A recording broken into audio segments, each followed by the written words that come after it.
here for a week, so it's my first webinar in a week or so. So I forgot to say hi to y'all in the chat. I'm Kathy, and I'm joining from Wadsworth, Illinois. I used to say Evanston, but I took the last couple of weeks to move. So who else is here with me? Please please say hi and let me know where you're joining from. Uh-oh, I think I did it to all. A particularly quiet group today. Hi, hey, Jennifer.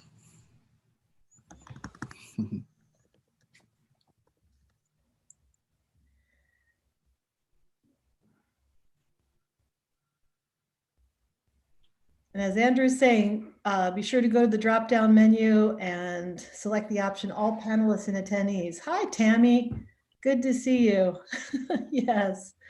Hi, Lawan, Nicole, New Jersey, DC, Pennsylvania. The East Coast is well represented. I'm here with Ruben Mahboobi, who's also in New Jersey. Yes? Yes. Yep. New Jersey. Catherine. Hi, Catherine from Lafayette, Louisiana. Welcome. We're going to get started in just a minute. Everybody, the last couple people who joined, make sure that the drop-down menu is on the second one, or for me, it's the second one. It says all panelists and attendees. That way, everyone will be able to see you. It's not just the panelists. So if you could check that adjustment, and it's 12 o'clock now, so we're going to get started. And I am thrilled to welcome Ruben Mahboobi here today for this second in the series on holistic protection. And this is one of my favorite topics. And Ruben's been a teacher of mine for almost a decade, I think. And I have found this particular workshop to be extremely useful in everyday life. So welcome to Spirit Tracking, Energetic Self-Defense, and welcome, Rubee. Thank you for being here. Thank you. Thank you for having me on this glorious day in springtime. So I'm praying that everybody is having a good time out there in the sunshine. And yeah, thank you again, Andrew, for tech support. And again, Be Strong Families for having me. Thank you. Let's go to the next slide, Andrew. So just to remind the regulars and for new people, there are two ways that you can engage, and there may be opportunities to ask questions, or if you're unclear about something, put it in the chat, or if you just want to say, wow, yes, that's happened to me, you can be in the chat anytime you want. That's the primary way to engage, and it's yours. The other way is to raise your hand, and if you raise your hand, it's a little bit more of a process. Andrew will unmute you, then you'll need to unmute yourself, and then you will be able to speak. So that's the drill there. And then whenever Be Strong Families does anything, we have agreements, and these are in recognition that we co-create this safe space together for us all to learn and grow. So these are our agreements that you would speak from your own experience, treat others the way you want to be treated, be here now, and if you need a minute, take a minute. So if you agree to these agreements, please type I agree in the chat and address it to all panelists and attendees. Perfect. Hi, Ashley, welcome. Catherine, hi, Christina, welcome. Tori, welcome. Let's go to the next slide. And you guys have to forgive me, for my smiles. I enjoy this way. This is a new space in which to communicate. So as Kathy's going through this, it kind of reminds me of my Peloton. So I'm feeling quite motivated right now. It's a live exercise. Compliment. Yes, so very good. We're welcoming Rubee here, and I want to keep it moving because I know he's got a lot of material. So that's for sure. Rubee gave the last time Rubee gave his bio. So if you want to clue into last time, February 23rd, he introduced the concept of holistic protection. And he also did his story, which is really an interesting story.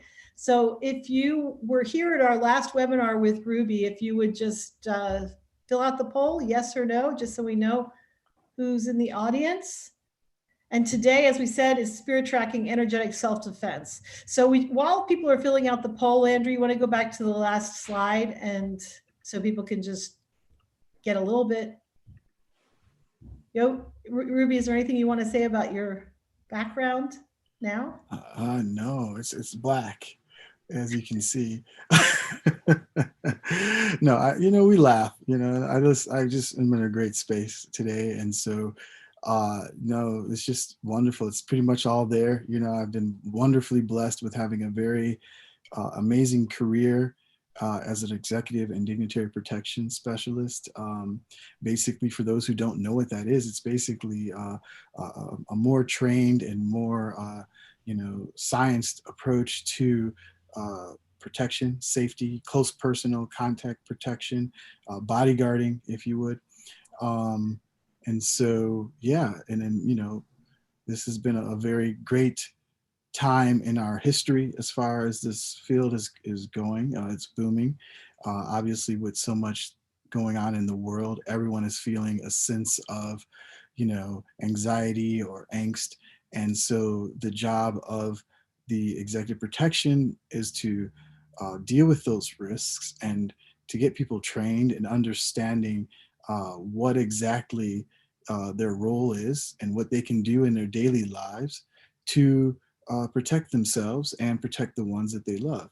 But a lot of people aren't really that knowledgeable about the idea of safety, from, as we'll go into more and more. But that's basically what the background is, more or less. If And you what would I ask me. and what I always have really appreciated, Rubee, is that I think people think of bodyguard and they think of physical protection, but because of your background and training in a whole lot of spiritual, and you're basically who you are, you have a more holistic approach, and you really Well, bring in yes, the spiritual yes, dimension of protection.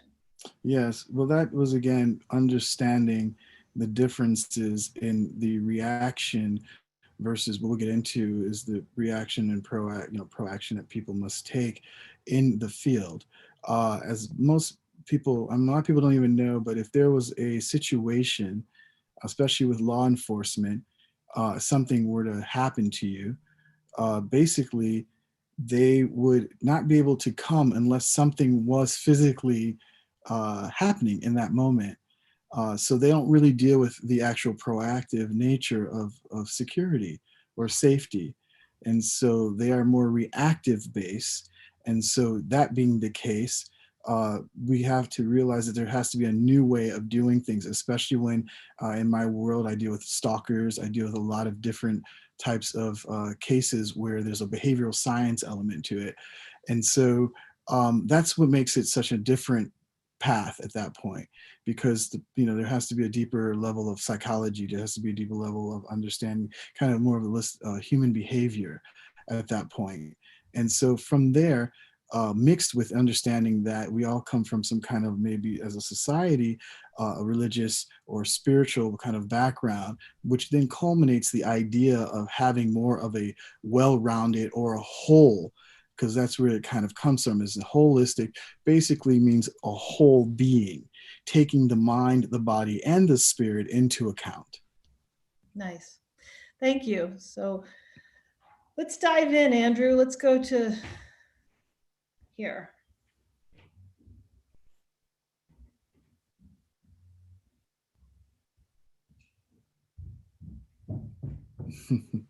So Rubee, this is you. Oh, yes, it's on. All right, that's right.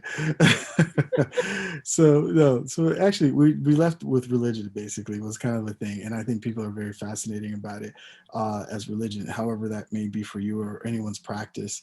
I think it's fascinating. But basically when we talk about, when I ask people, are they religious or what have you, the idea comes into, they say they're more spiritual. And I kind of find that interesting. And so spirit is something that we have to take into account if we're going to be in a holistic practice, meaning, again, taking into account the whole being.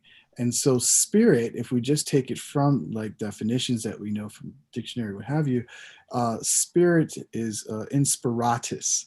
And inspiratus, basically from Latin, just means to breathe or to take in life, to take in air, okay, as it is. And it's that air, or in Chinese, qi, in Japanese, ki. There are many words to describe this vital element of spirit in just different languages. all it is, but we all can agree that there is a certain thing that's inside of us that is energy based. And so from that energy based perspective, we have to take that into account. And if we discard that even for a moment, we've already began to fall off the track or fall off the path of a holistic protection or just protecting yourself. Because again, we're going into the idea. So that brings us into tracking. Tracking then goes into the idea. Now, this is fascinating. Again, we're going to go into the tracking a little bit more later, but the idea is, when we look at tracking, it's like we can talk about trailing persons or an animal. So everyone tracks. It's in our nature, okay? As humans, as we stalk and prey, that's in our nature as humans for hunting and gathering. So like animals, that's why we also use a lot of animal, symbiology in the idea of working with us as humans, because we kind of are, we are animals. In fact, we are part animals.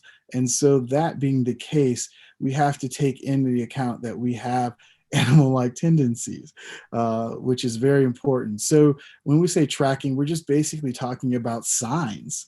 And in any type of world we live in, it's a stop sign, a red light. How many signs every day do we see in our daily lives? But are we really paying attention to those signs?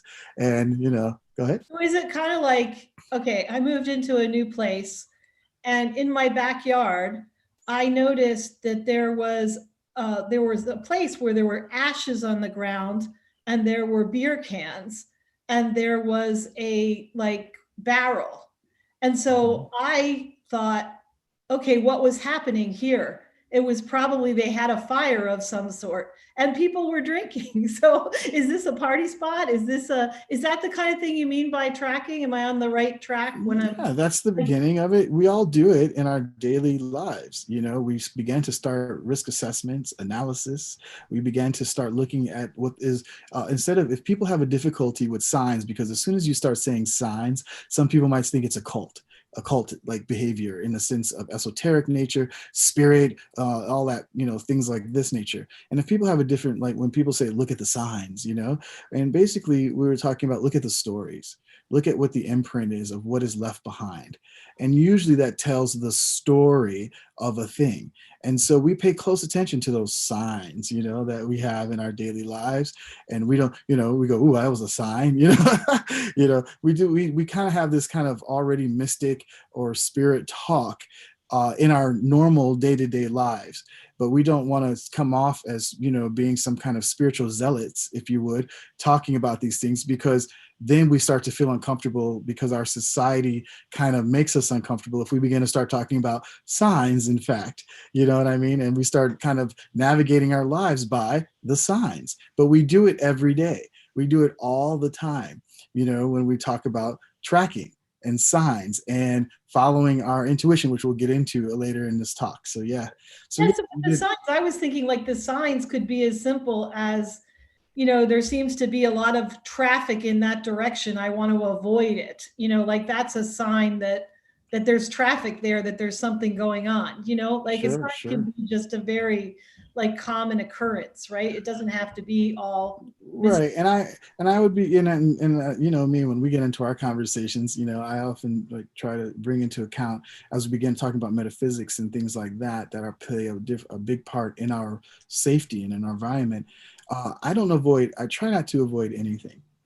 First and foremost, avoidance isn't going to deal with the actual situation, especially if have stalkers, or if you have something going on. You don't want to avoid. You want to be able to work with, and you want to be able to safeguard yourself against things. So I know what you meant, but in those essence is basically trying not to avoid things, but definitely want to work with and knowing how to secure yourself and train yourself so that you can work with that. So like the traffic situation, you can't change the traffic. You I can can't take go. a different route. And that Right. to me, whether you use the word avoid or not, I'm Mhm. going to take a different route if my priority is getting where I want to go, In that moment for Uh, sure. But if you have a long-term situation and it's like the traffic is a situation, you basically can then figure out ways to mold your environment around the environment or the threat or the risk, so that you then neutralize the actual threat and Okay. then be able to bring yourself to a safe place, basically.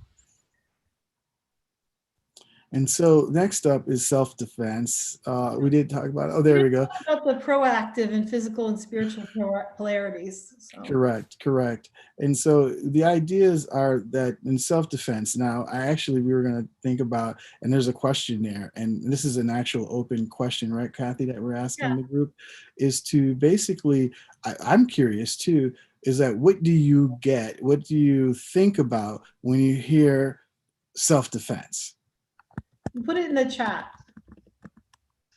I tell you, the first things that comes to mind to me is martial arts. I mean, I'm just saying, like Yeah, down the yeah. street from me, there's a dojo, and it says, self-defense classes. So I think, yeah, My favorite one so far is kicking ass. I love that one. That's it. I love that it says, one. yes, Yeah, yeah. even says Uh, martial arts class. yeah, everyone says martial arts. I'm fascinated. No one said guns yet. I'm curious, you know, What because else, that's a, everybody? What else do you think of when you think of defending yourself or defending your family? well, actually, that's a different question. Those are two different questions, just to be clear, because Okay. this is self-defense. Self-defense. Rita says any mechanism you can use to counter an attack. It could be words or physical. Oh, yeah, that's right. Oh, Riva. Riva, you go, because we're going to be heading in that direction for sure. Lawan says protecting one's body. Yep. Christina says negotiation. Oh, I guess, yeah, Christina, you on it today? Who's that, Christina? Didn't she the one also told me to kick ass? I think she changed her mind. Actually says That was very good. I like that one. Negotiation. That's good. That's a good one. Ashley says putting myself in an energy bubble. Oh, yes, yes, yes. Very well, very good. And so I'm going to take some of those. And guess what? As Kathy said, I've been doing this teaching thing for quite a long time.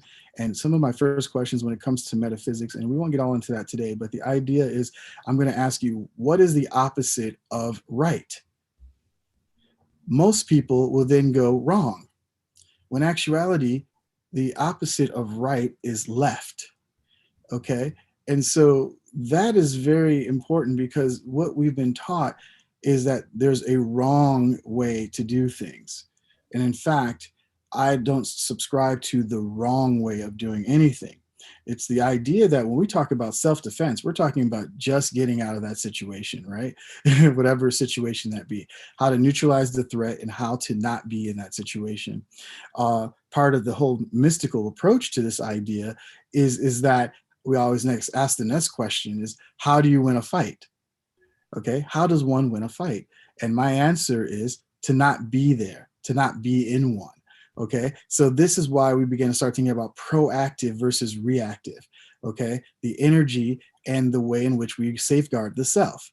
Okay, why I told Kathy earlier, when she said the family, is because in order to then safeguard the family, first you have to be able to safeguard yourself. Okay, and that's why these are two different topics, because the idea is that how can you protect yourself, or your family, excuse me, if you can't protect yourself first?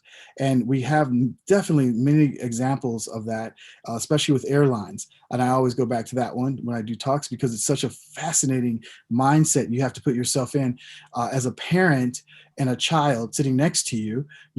If a plane is going down, they ask you to put the oxygen mask on who first? You. Okay, you the adult, and then putting it on the child, which is kind of counterintuitive to some, because the idea is that you'd want to put it on your child because of you care for your child. But in actuality, if you're not there to administer more of the care, you'd be all dead or whatever, kind of tripped out, and not be able to handle the situation going forward as your child is sitting there chilling. So and so it's a very fascinating thing. So I always bring that up. So in that, what we're talking about here, I like taking all of those, because those are all correct and lovely. And it's like you want to put them all together. And that's because that's what is formed in a holistic approach, that there's not just one way to protection.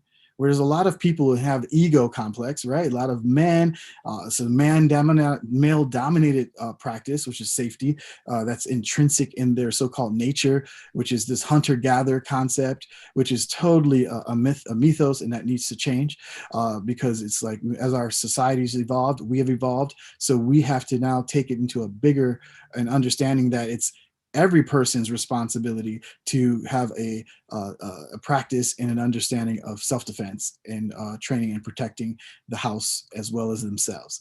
So I'm going to start with the energy bubble. I love that one. The energy bubble, yes, indeed, it's basically talking about yourself and putting this so-called force field around you. I always tell my students when they leave the house each morning is to put on your spiritual armor. And they go, what? I say, yes, put on your spiritual armor. And your spiritual armor is basically, what are the wellness things that you do, which we'll be talking about in next topics to come, about how your daily practice gives you that spiritual armor of protection and actually brings out the vibrational field or your energy field that puts you into a safe place. So I love that, putting yourself into an energy bubble, because that's exactly what we're doing. And so my clients, they love being around, not, just me, unfortunately, me humbly saying they like that feeling that I bring. And if people don't realize, even in medicine, they say healing is about 80% belief in your doctor, which is very fascinating. So we do take into account that there's like this placebo or some type of effect that says that the belief in your practitioner will give you the sense of safety and a sense of healing. So when I go with my clients, because I'm trained in this skill, is that they have a sense of feeling of safe and a sense of support and healing that goes into the art. And so this is why it's an energy bubble, and it is about presence and keeping a strong presence and things of this nature.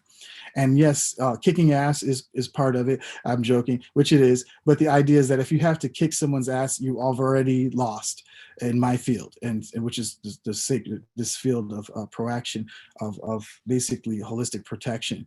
Because again, if you're having to use that, it's only that is like, and even with my weapon training, we don't use the weapon. The weapon is not used as a means of a deterrent. It is a means for actually using it and having to administer using the firearm to actually then do the job, which is then at that point. But we do not, I don't even carry weapons any longer. I'm trained in them, but again, I don't depend on them, because if I have to, and that's why arms are not, I'm surprised no one put guns into that, because it's not, the science does not support, and nor does the practice support, from a holistic point of view, the necessary need for firearms that actually can put yourself in more danger, and you can't take the bullet back if you didn't mean to do it. So that's why we don't use them, because again, if you're in that position already, you've already left holistic protection. Yes. So if I'm getting it, it's the physical, like the gun and the physical means that somehow the spiritual part has failed. For sure. So, And the idea is that now guns and all things weapons are, again, you're seeing a lot of debate going on right now in the world as far as firearms and things of this nature. And once again, we've already have them, and so they're here. So it's not like you can be like, take them back, these types of things. So we don't want to get into that deep of a conversation about it. We just really want to understand and show that the idea that if you're having to depend on a weapon, then basically, again, you're not dealing with the what we're getting ready to get into. It's more reactive. You're then, exactly, you're being very reactive, and you basically are falling in the same trap and foothold that most of our society is in right now, depending on technologies and weapons to deal with a spiritual solution. Christina says spiritual warfare prayer. Let's And move. it's You'll be honest, like, I'm aware of how many slides we have and how long. Like we're at the very beginning. So let's move to the fly and go more Yes. into consciousness and then tracking and then, Yes.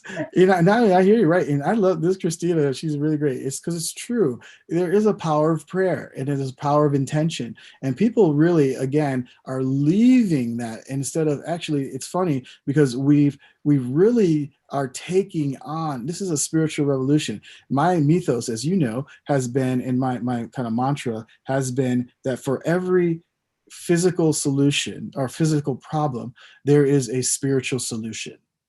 So every physical problem, there's a spiritual solution. So therefore, I do realize, and it sounds very, and that's what's so problem with this is that when we start getting into the idea of prayer, we get into ideas of being mindful, because that's where we are right now, which is consciousness and paying. How basically as we begin to become more holistic, it softens our heartstrings. You see what I'm saying? And so people began to start thinking it's less manly. Oh, I need to go and beat on my chest and kill something. It's like, but in actuality, those battles are within yourself. Okay. And that's what this is all about, is becoming more conscious, because consciousness is the key to this holistic protection. Is about being aware. It's about your surroundings, right? So if there's an awareness factor, you have to be really mindful about where you are. What's your environment like? How many people are in that environment? I remember when I was in the executive, like when I was really deep into it, when I was in the beginning stages, we would go into a room, we'd have to assess the room. How many exits are there? What's my back? Is my back against the wall? You get what I'm saying? Am I being mindful? I don't personally like sitting with my back, towards a door. So that's just me. I'm more comfortable when I'm able to see what is coming. And I'm not, that's going to be everybody in the world. I'm going to start trying to get that seat. But the idea is just that being aware, because you'll be very shocked that most of the things that people do, which is reactive based fear, and which is also the violence that is coming from people in these days, is basically fear and the lack of love. So everything is love, and then the things that are not that are just the absence of love. But the reality of it is that you can see the absence of love in people, which is the light energy. And I don't mean to get all, again, it's about this kind of Star Wars thing, the Force, if you would. We love these movies. We love the beautifulness of the understanding of the Force, or the Chi, or the things of Shakti, or these different words that talk about the Force. Well, it's real. It's there, and we have to use it. We get into it, and some people might even call it intuition. We'll get into that, which comes next. The intentionality of things. What is the intent behind what you do? And trust me, I train a lot of animals right now. I'm training a lot of horses right now, but I've trained lots of creatures. And I love the going into the jungle or wild places, because you'll be shocked. It's in your intention and how you carry yourself that will actually save your life. Animals can tell where you are, what you're feeling, what's going on before you do a lot of the time. Because 80% of our communication, which we'll get into later, and I tell you, there's so much to cover that an hour will never give it enough. But the idea is that we just weren't trying to give you guys some basics to think about and to go off of, because just your intention alone could save your life. I remember when I was in the desert, I was on a trek. I had a client, and we were in Egypt. And so they wanted to travel I think it was Moses's kind of passages, the Exodus. And so I was young and kind of more naive, and interestingly enough, to go on and take a car from Egypt into Israel. And but we did it.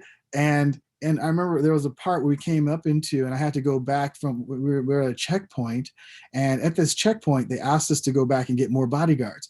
And I was like, my ego got into it. And I was like, oh, wait a second, I'm good. I got this, And so, and what they're like, okay, sure, you do, but you're still gonna have to go get some bodyguards. And I was like, okay. So we got some bodyguards to go forward, and they were armed. And basically we came into a village, or a little rest stop, if you would, a rest stop. And at this rest stop was, in fact, at that time, I guess they were worried about it being what is called Al-Qaeda season, or Al-Qaeda, or what have you were going through, this whole thing.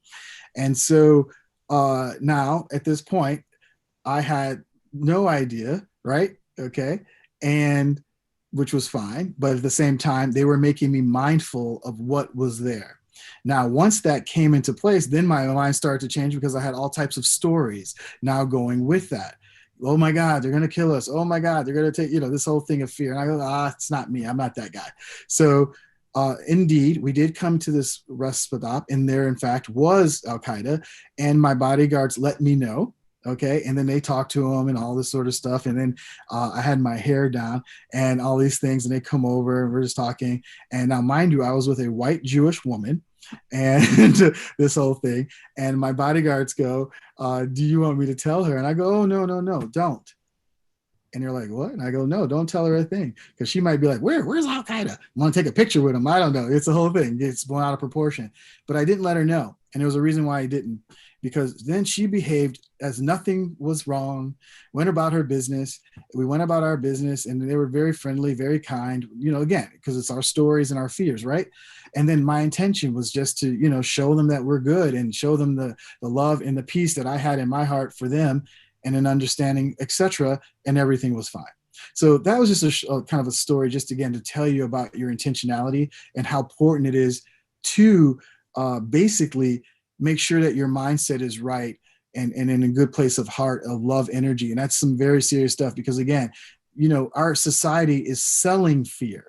It's selling fear. It wants you to be afraid.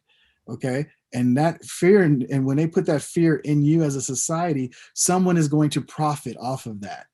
So I just want you to be very mindful of what people use. If people go, oh, we're doing this for your safety. Have you noticed that? They're always doing something for someone else's safety. If I was tracking that exact thing, that would mean negative. That would be a negative, spiritually negative thing. That would be a holistically negative thing. Because in fact, if I'm doing something for you without your consent and what have you, I'm then taking your agency away. You guys see that? Do you see how that happened? And you'll hear this constantly. We did it for your safety. We're doing it for your safety. I didn't ask you you didn't ask me if I was unsafe. You didn't ask me, did I invite you in to do my safety for me? You get what I'm saying? There has to be a dialogue. Otherwise, we're just going to continue this very vicious cycle. But intentionality is very important. Paying close attention to detail. I always say this: God is in the details. God is in the details. If we put God in the details, people would be pretty more detailed oriented if they realize that God is in the detail. It's something I do. I try my best to make sure that my details are on point, because those things that you'll be very shocked. I mean, there's been so many times where when I was in my early days of my career, most of my greatest learnings were in the early days of when I was making mistakes, right? So the idea was, because I was young and I was excited, and I was over the place, and I wasn't paying attention to what? The details.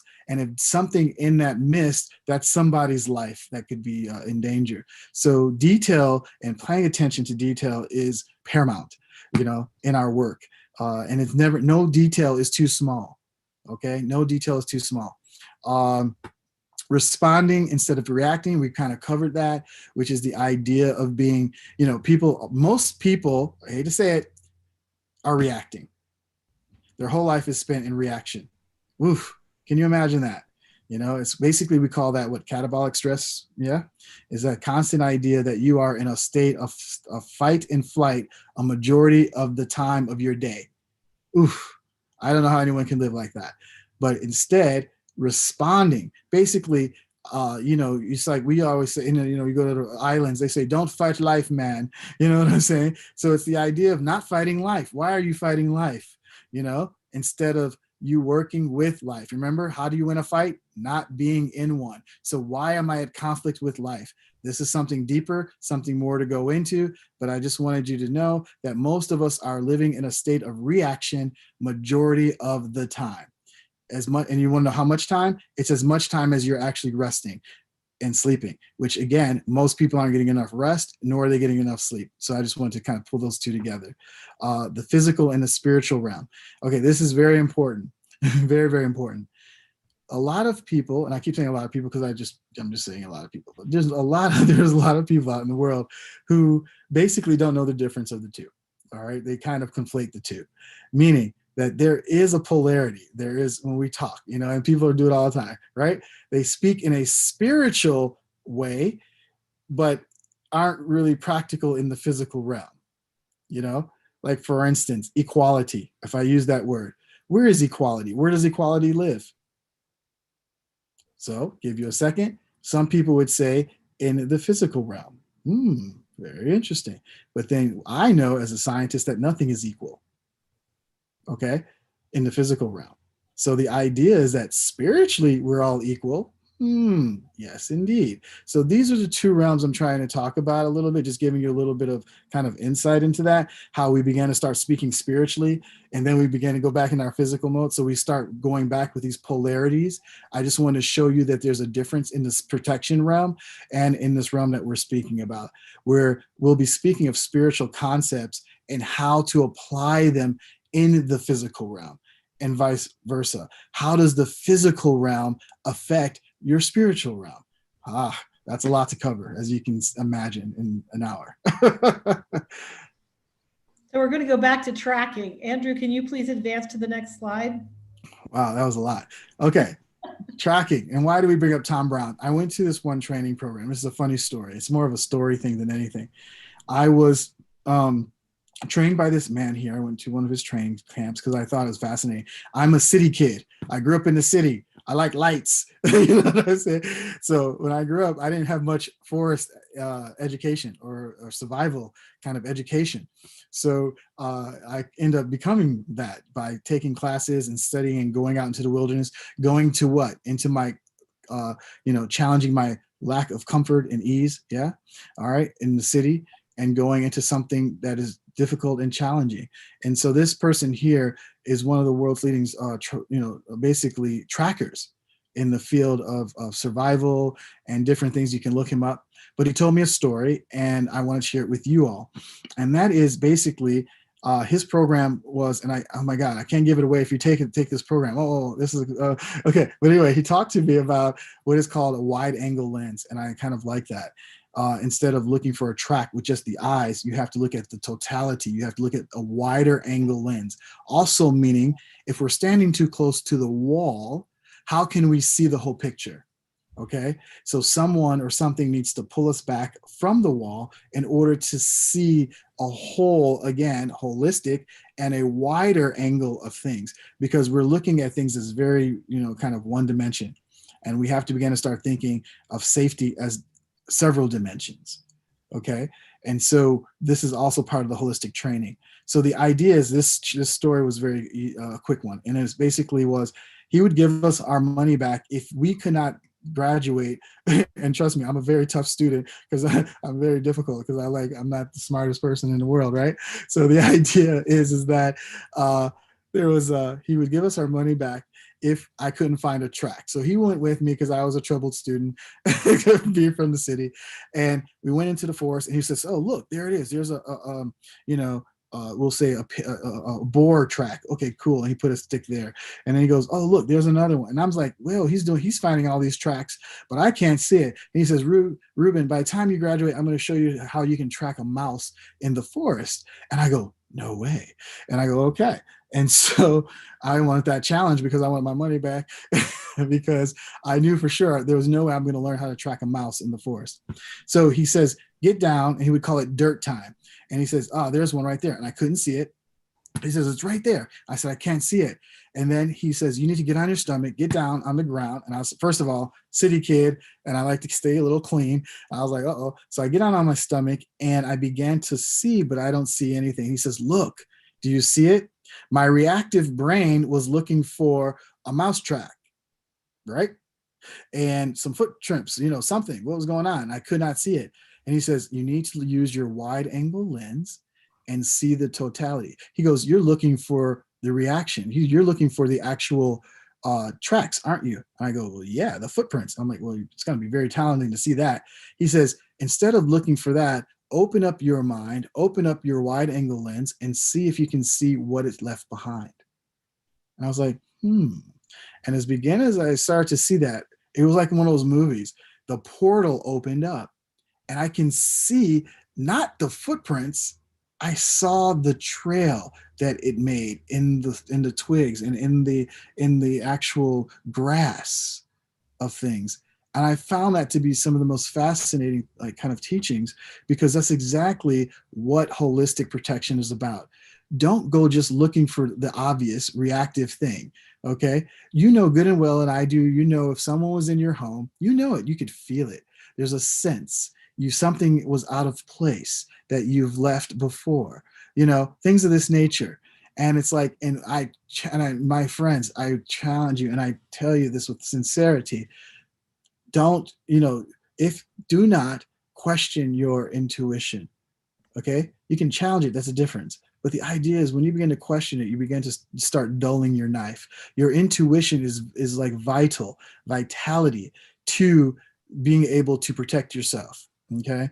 So the physical versus spiritual realm, which is where we at here. That we just kind of talked about it. My new statement is matter matters. I love that one. I coined that one, so you can have it too. Matter matters. Okay, because the idea is that, oh, what is it? I'm dealing with my children. Oh, what does it matter? Why does it matter? Well, matter matters. Okay, and the idea is that things that are happening here affect our spirit, and the things that are in our spirit protect and are protect, or excuse me, they affect our physical nature. And so we have to be mindful of what we say. I tell my kids, I love saying that now, tell my kids, because that's what I do. I tell my kids the idea of their diet. I go, what is in your diet? And they're thinking, oh, what I ate. You know, no, in the holistic realm, the diet is what you see. The diet is what you hear. The diet is what goes in your mouth. The diet goes what's up your nose. Okay. The diet is what you're taking in. What are the appetites? Your appetites of what you're taking in. And so in this idea of the physical versus spiritual world, we start looking at language in the physical world, in the movement. And then we can jump over into the dream worlds and visions and signs and symbols, right? And different things. And you can see how they both kind of affect one another. So when I do an assessment, if someone's not sleeping well, I go, something in the physical realm is not allowing you to sleep, huh? So I began to start tracking. And I go, when they do sleep, what are the dreams that they're having? Because a guilty soul has guilty dreams. I'll tell you that right now. And a guilty man can't sleep. Trust me. All right. A guilty man can't sleep. All right. Those who have no guilt sleep very good at night. So these are the kind of the adages I'm kind of throwing in just as examples. The senses in the physical world is the body, right? The gross senses that we use. Okay. But in the other realm, we've begun to start looking at the intuition, okay, and the soul and spirit of things, right? Okay, which is the next one, because the spirit would be in the next one, which is more or less the elements, which is the earth, air, water, fire. We know those are there. But then if we take them over and translate into that next world, that would be the spirit realm or the energy, right? Energy equals spirit, right? Vibration. I love that. Oh my God. Tell me you can't tell a vibration. If you can't tell vibration, which is just chi or energy, that's a very difficult thing, right? So you have to be able to feel, okay? Because you can tell the vibe isn't right in a room. Or I'm walking down the street and the vibe isn't right. There's this kind of ominous, darkened, heavy feeling. And trust me, light people who are light and smiling, it's very difficult if they're living that life of happiness and joy and bliss. It's very easy to see darkness when you're around it, you know, because it feels that way. And you know it. I just can't, you have to call it for yourself and you have to be honest with yourself. Many of us are in relationships that are very dark, you know, very heavy, you know, and very, you know, and that's not the way we're supposed to be, because then we're just going to take that heaviness and then shift it and move it into something else. Oof. Okay. Be careful. Be mindful of that. Or if we don't take it and put it somewhere else, guess where we put it? Ooh, in our bodies. Ouch. You get what I'm saying? We start eating the heaviness of other people's vibrational and their negative energy. When people talk about negative energy, you might hear the word from me and on our world, what is called psychic protection. How do we protect the psyche, the mindset? Okay, the psyche, which then, well, it wasn't the mind first, just so we're clear. It was actually the soul. Psyche means study of the soul. And then, but we've used the mind, obviously, because the soul isn't talking, right? But it is, if we're learning how to begin to start communicating from the soul level. But we have to use the mind. And the mind is the translator a lot. And that's why we've gotten psych in the terms of using our mind for this is for things. But the elements are there. Okay. And why are the elements important? Okay. The elements are just as important. The elements are amazing. They keep us alive. Okay. We need them. So there's a lot of here that goes, there's basically a list. The chakras are important. How we think, our ego. We can get deep and deeper into this, and you can begin to see, but we just want to give you a snapshot of how important these two realms matter, how matter matters when it comes to basically these ideas, the negative and positive. Okay, I'm going to give you this because, again, here's another situation. You guys heard about what just happened recently about the young man going in and shooting up the spas. Okay, and if you notice, how is the media and how are people talking about it? It's very fascinating. They're talking about his state of mind.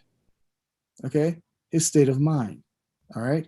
And in other cultures, they might talk, and that's on our race. Oh, we've got a good topic coming up future talking about race in this sort of thing, and metaphysics and holistic protection. That's deep. Okay, that's a whole nother thing we can get into. But again, we're just trying to get us a little bit of a taste. But if you've noticed, we start talking about the state of mind that these people are in, obviously. Okay, but more importantly, it's like when we get deeper into the subject matter, we're talking about how this person was not talking about his symptoms, because that's a whole nother thing. But in actuality, we start looking at the trail that's left behind, right? His Facebook account. You see what I'm saying? Because a lot of people don't know, right? We don't know if that was what it was motivated by. So what do we have to do? We have to look at the motive. What is the word motive? The basically the understanding of how things came to be, or why they are what they are. That's not the definition of motive. That's my definition of motive, right? Is the reasoning behind. What is the motivation, the movement of why people are doing what they're doing. You get it? That's why there has to be a motive. That's when we look for a crime, when there's a crime, not look for a crime, when there is a crime, we look at what has happened and why. We ask those questions. Why did this happen? What was the motivation? What's this person's motivation for doing these things? And once we begin to start tracking, we start seeing that there's a story, and that story then connects us back to the crime. So the power of negative versus positive and spirit tracking. How do you know what's negative and what's positive? Well, I guess that's that. I call that Barney. Because when you're a child, you were taught the differences between what is powerful and negative. But let's take it to the adult level. Vibration. Okay. I don't like to use the words negative and positive. That's just the words that we're given that we can use to differentiate between because I like to work with degrees. Okay, degrees are also important, because then at degrees we kind of get rid of the negative and the positive. But for lack of because we're in a polarized society, we use the polarization just as a basic profile and a basic thermometer to begin our work. You get what I'm saying? So we have to use a polarity.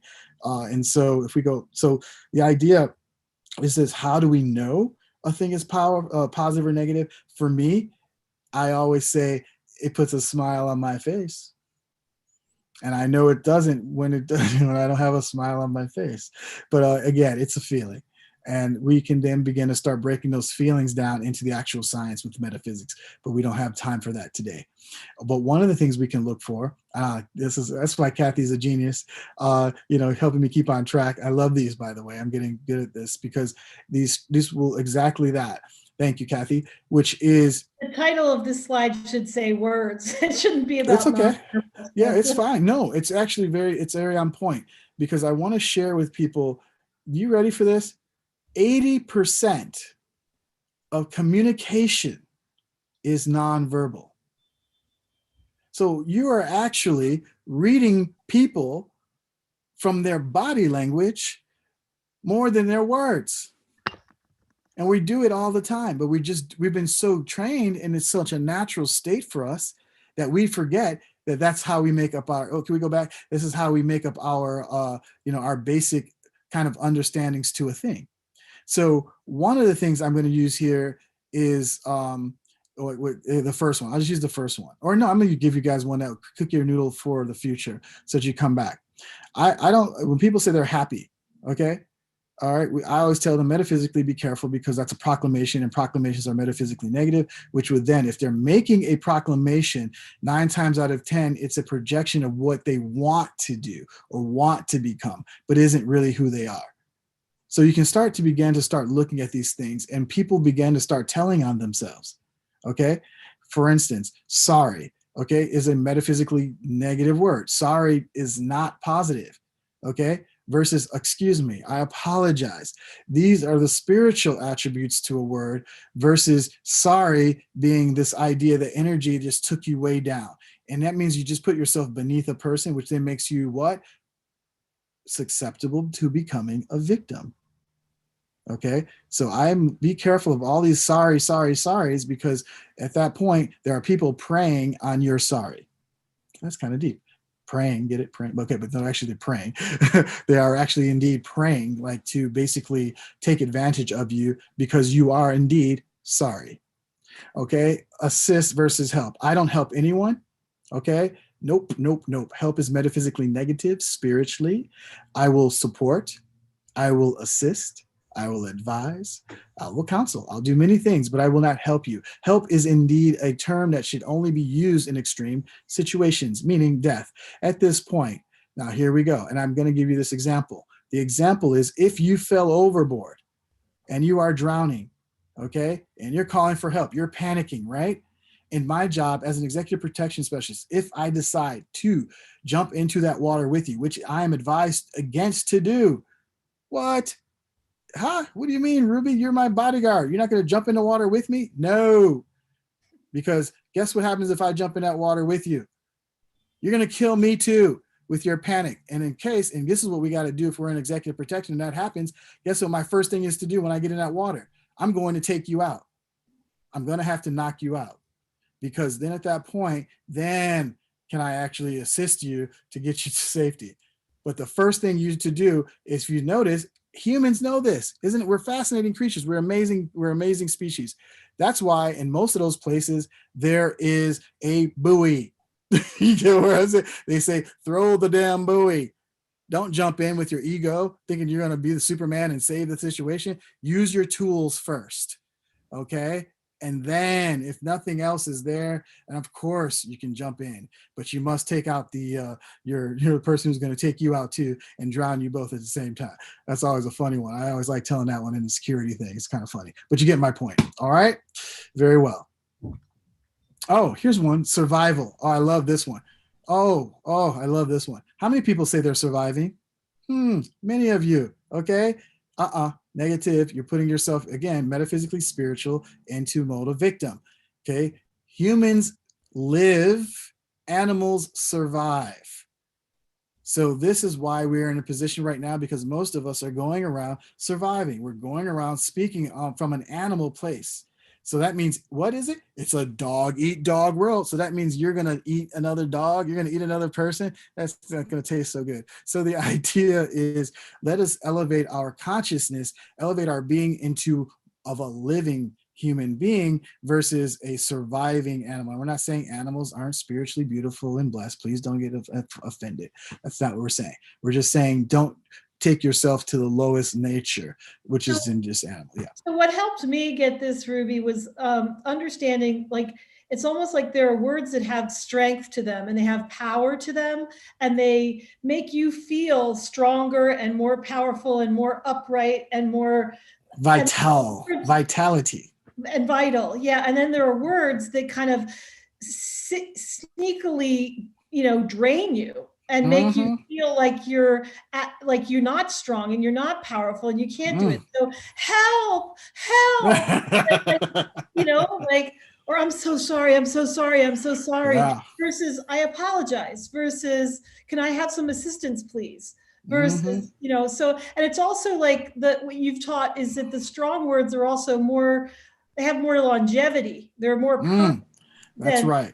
Than the weak words, That's so right. That's right. That helped me get it. Oh, that what? That helped me. That assisted me with. Oh, there you go. There you go. That assisted me with learning it. And see the practice. You guys see it right there. You saw it right there. In that second, no, it's very interesting. Her intention, all of that was very positive.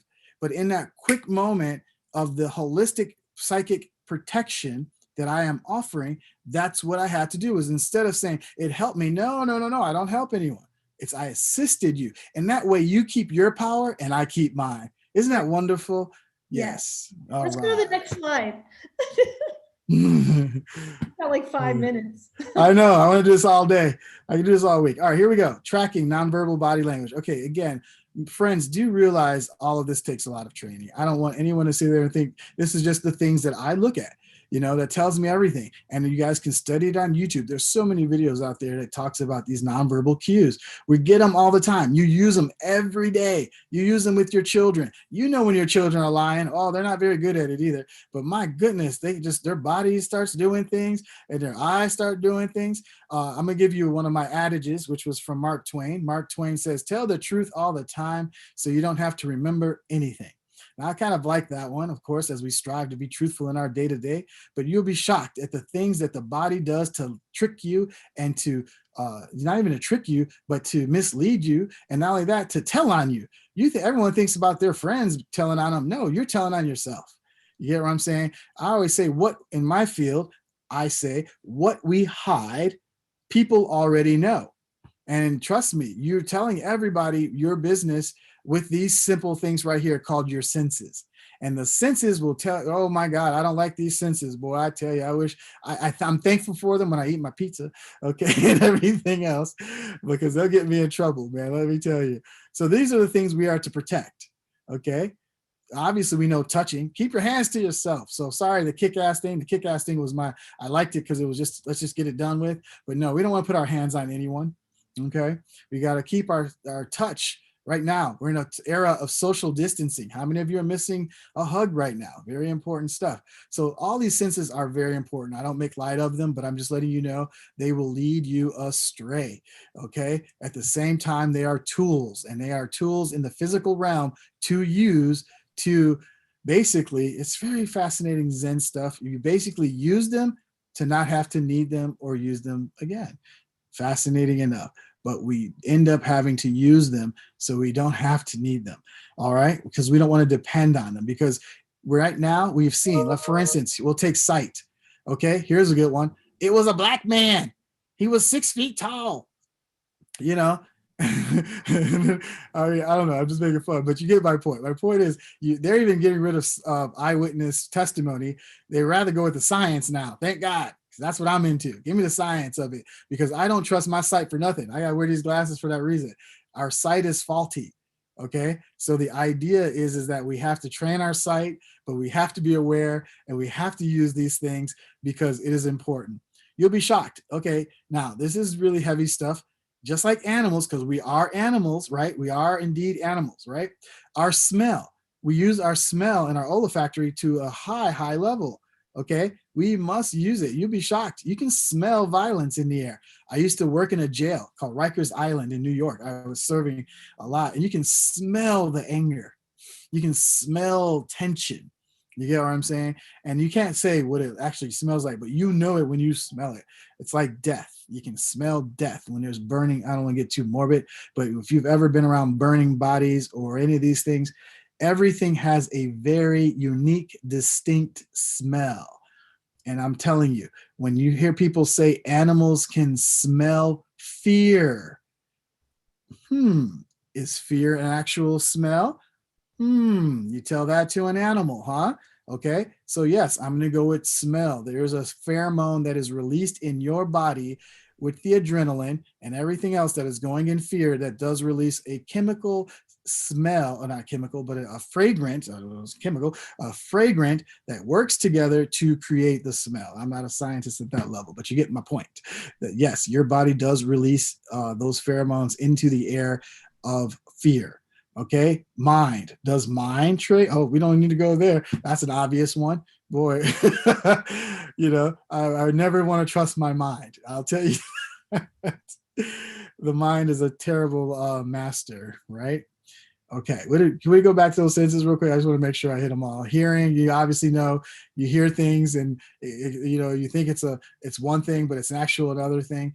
But I'm showing you the negative sides of the senses, but are so important in the physical realm. My place for tracking, though, right? That's what you're saying. Exactly. You do use the data that comes into your senses for tracking. Yes, indeed. But as a spiritualist, I always like to want to exist only in a spiritual realm. I wish I could just be there. Intuition in the spiritual realm? What's that? His intuition's in the spiritual realm, right? So, No, it's fascinating. That's not actually correct. okay. It's a polarity of that. So basically, mind, right? We're using the mind. Okay.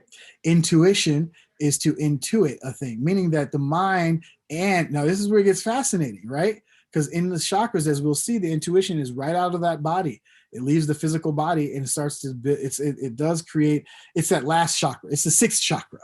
All right, we'll leave it at that for now, because you'll have to get into that to really get to the point of me explaining how intuitive is the actual connection between, wow, the spirit realm and the physical realm. Okay, so you have no time left, and we're Oh, gonna that's terrible. No, no, next I slide. went all day. Let's, Andrew, I, just go to the next slide, because I think this is there's a lot more we can here. use this one in the next one too, by the way. We could use it in our next talk. Okay, so Yeah. tracking, what you were like, go to the next three, Andrew. So you got Maslow's hierarchy of needs, you've got color, looking at color, and then you have the chakras. And all of this, we can start here next time with, with using these to be able to track energy, right? Right, energy. And then you use the correct word, energy, which would then be spirit in the spirit realm. Correct. Mm-hmm. Andrew, go back. No, the next one. So. All right. So this one is, again, we're just basically, Kathy has been, really beating that drum, this one, and saying that it is a practice. This is not, again, a talk that we can just do and, have you. This is a lifelong study, as any martial art is. The word kung fu just means done well over a long period of time. And so this idea for me, this has been over 30 years of a practice for me, and not saying that you have to take 30 years to get to this point. That's why we're giving you the snapshots, that you can just get the idea of how to begin to start activating your body, mind, and spirit to begin to start using it as a collective entity in which to protect yourself. That is all.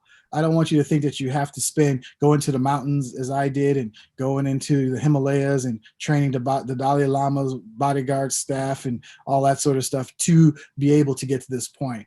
We want to get it to an easier way in presentation to basically get you to understand these things. Yes? Yes, and so next time we'll revise the title and go back a little bit to the spiritual self-defense and verbal jujitsu, but also how you make a daily practice that's going to support your being able to utilize these tools. Is that? Yeah. And that's why Maslow's and all that thing, all those will work just fine, because they're part of our energetic body and how that translates to the physical practice of our daily life, for sure. Awesome. Well, thank you so much, Rubee. It was wonderful. Again, if people would fill out the poll, and I'm going to move to the next slide and remind people to come back. Tomorrow we have our anniversary. It's our 1-year anniversary of having these daily webinars. And he and Andrew have assisted with putting together this presentation that does the year in review. So we encourage you to join us, and you can see we have serving through uncharted waters. I'm going to be talking about leading through difficult times.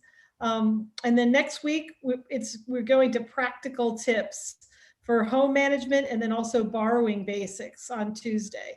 So lots of, and I just want to tease this, that in April and May, we're going to be switching up our webinar plans, and we're not going to be doing so much guest webinar presenters and training and teaching.